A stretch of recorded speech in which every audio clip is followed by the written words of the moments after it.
Hey, what's up guys? So I uploaded the last video and that seemed to do pretty good. You guys seem to like it. Judging by the likes and just what you guys told me personally, you guys seem to like the last video, but I realized that Sons of the Forest is kind of like gonna be irrelevant for a little while now just because of the new Sons of the Forest coming out. So I was watching some videos and I got this idea from someone named Farkit. He did a video, full credits to him for this video idea, but basically it's things that the forest has that I want to see transferred over into Sons of the Forest as well.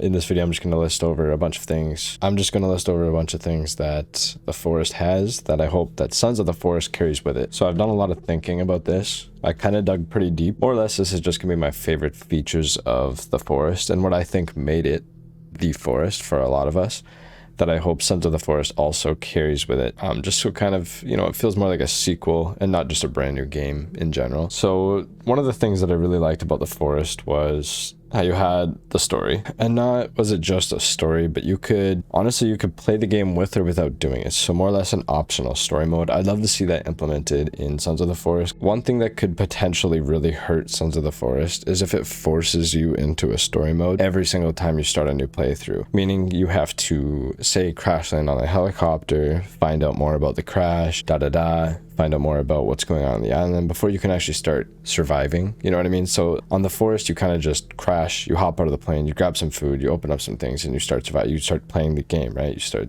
doing the main objective is literally to survive. And then optionally, you can choose to explore caves and progress through the story that way. Just kind of go around and pick up a bunch of collectibles. I'd love to see that in Sons of the Forest. I don't really want to see a forced story mode. So yeah, that's really it for that optional story. And at number 2 here, I have a one-shot kill system. I really like in the forest how you can, it's kind of broken, but with just the starting bow, you use, I believe it's a stick, a rope, and a cloth to craft it. And with that, can take you all the way to endgame. Honestly, it can. It doesn't do the most in terms of damage, I believe. The modern bow does more damage to the body, but it can shoot all different types of arrows. And of course, it's a one-shot kill to the head, which can take you all the way to end. I think that having a one-shot kill system in the game, but not having it too strong, is a perfect balance. I would like to see some changes made to the melee weapons, which I'll talk about that later. But as far as the one-shot kill system in the forest, it's perfect. Don't touch it. Leave it alone. Give us another bow in this game, and I'll love you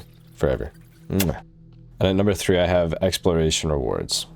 Now, in the forest, you can kind of just go through caves, underwater caves. You can find the plane crash, the head of the plane crash, and everywhere you go, all these POIs you discover, it's rewarding because you either get a new weapon or you get a map or something that'll just help you progress through the game a little easier. I'd like to see that make a return in Sons of the Forest. I highly doubt it won't. This is just, like I said, this is a list explaining the things that I love the most about the forest that I hope I see in Sons of the Forest. So some of these things may seem obvious, like, oh, of course it's going to be in Sons of the Forest. It wouldn't make sense if it wasn't. Well, that's the point of the video. That's kind of what I'm getting at right now.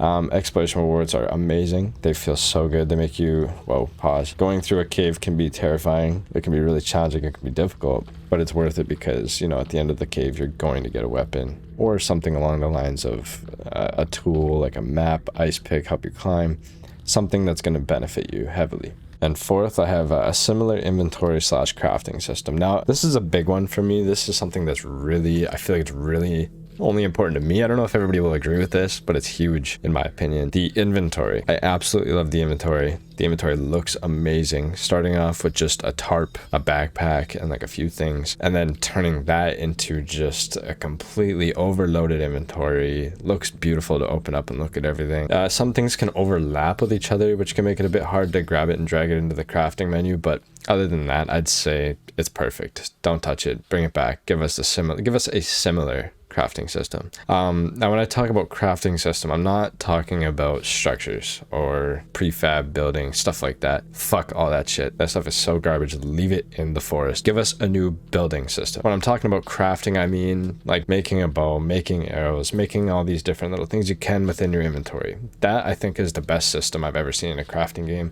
simply because it makes you use your brain a little bit. Like if you want to craft arrows, you already know it's going to need sticks. So you slap a stick in the inventory, you hover over the gear, it'll give you a list of what's needed, you go get the rest of the stuff. It's super simple. All you gotta do is a little bit of thinking and you can craft anything you want in the game. At number 5, I have similar structures like the birdhouses, animal traps, and temporary shelters. Now, I know earlier I said that the building in this game was kind of rough around the edges, but there are some things that are pretty clean. Like, I do appreciate some of the structures you can build in this game. For example, I love the birdhouses. The birdhouses are a super easy way to farm feathers. It makes it a lot less tedious to get arrows, and you can kind of become careless with the arrows. I mean, a nerf wouldn't be a bad thing. The birdhouses are kind of broken. I think on my survival playthrough that we're on right now, I'm sitting around 5k feathers because we just built like 20 birdhouses, and yeah, you get like 20 of them, 10 to 20 of them per birdhouse. I think it's 10, and we got 20 of them, so do the math. That's like every 30 minutes we get that. It's pretty gross, but either way, birdhouses. I love birdhouses. Animal traps, they're awesome, being able to trap animals like rabbits and then have a little breeding system going on. And the temporary shelters, just for quick save, it's kind of like, you got to be smart with it, because with your bag of sticks, you can only hold 20 sticks. And I'm pretty sure the temporary shelter takes 14 or 16 sticks. So you can only build one of those while you're down in a cave. You got to be smart with it, when to use it while you're in a cave system. And when you're above ground, it's just a quick little thing. Smack a couple stick trees, slap down a fucking temporary shelter, and sleep so the boys stop bitching at you. Number 6, I have cassette tapes. Music was, it was an interesting way to restore energy, to say the least. I think it was probably one of the coolest features in the game. Flying around the map listening to a cassette tape, insane, dude. And all of the cassette tapes were bangers, bro. It sounded like all 80s themed rock and some like pop music. It was pretty good music. You don't see that a lot in games anymore. A lot of the music just kind of sounds like rinse and repeats, washed out, shitty, you know, YouTube fucking uncopyrighted music. Doesn't sound good. Doesn't sound like anything you'd listen to twice. Most people turn it off in other games, but in this game, I turn that shit up because it is so good. For number 7, I have multiple endings. I loved how Sons of the Forest had 2 different endings. It's the whole reason why I was able to play the game back to back and not be like, you know, I already know what's happening, like kind of just lollygagging through it. I actually enjoyed playing my second playthrough through it right away after the first one because I wanted to know what the second ending was. I know there's a way you can save, exit after you do the first ending, come back, and you can get the second ending pretty much right away, but that just feels kind of cheesy and corny. So my first 2 playthroughs were full legit, did not do any of that stuff. It kept the game alive a lot longer for me. So I'd like to see multiple endings in the Sons of the Forest for sure. Number 8, I'd like to see pre-built structures become expensive or stay equally expensive, just to reward creativity, just to enforce people to build their own kind of designs. If you want to just slap down an old log cabin or whatever, wherever you can just quickly to get something done because you're not much of a builder, you can, but it's going to be about 30 to 40 more logs than it would be to make it yourself. Just to make it, you know, it rewards creativity a little more. It pushes people to have a little more fun with the game and just kind of learn the mechanics. I think that's a great idea. On number 9, I want to see co-op. Obviously, come on. There's no way Sons of the Forest is coming out and it's not co-op. I'm pretty sure on Steam it already says it's co-op, but I'm just putting stuff in here that I'd like to see transferred over. And this is one of the things. I don't really need to talk much on it. I just want to play Sons of the Forest with my homies. It's going to be in the game. No doubt it won't be.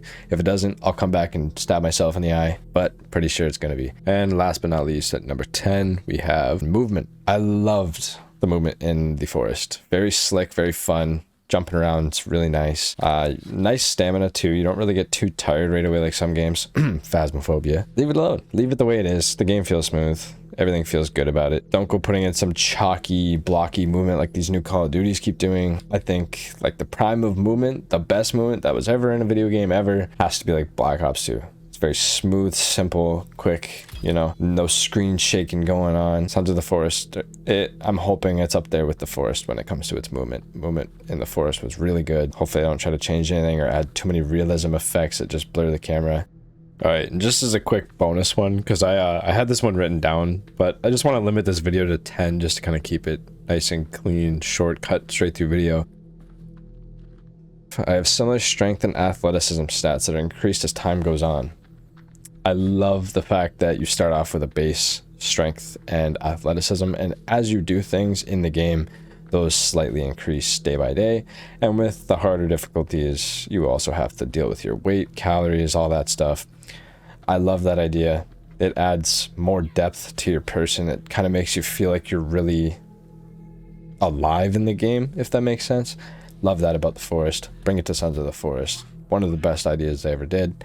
Bring bring it back. So I will see you guys in the next video. I appreciate everybody for watching. Drop a like, subscribe, and I will see you guys later on this week.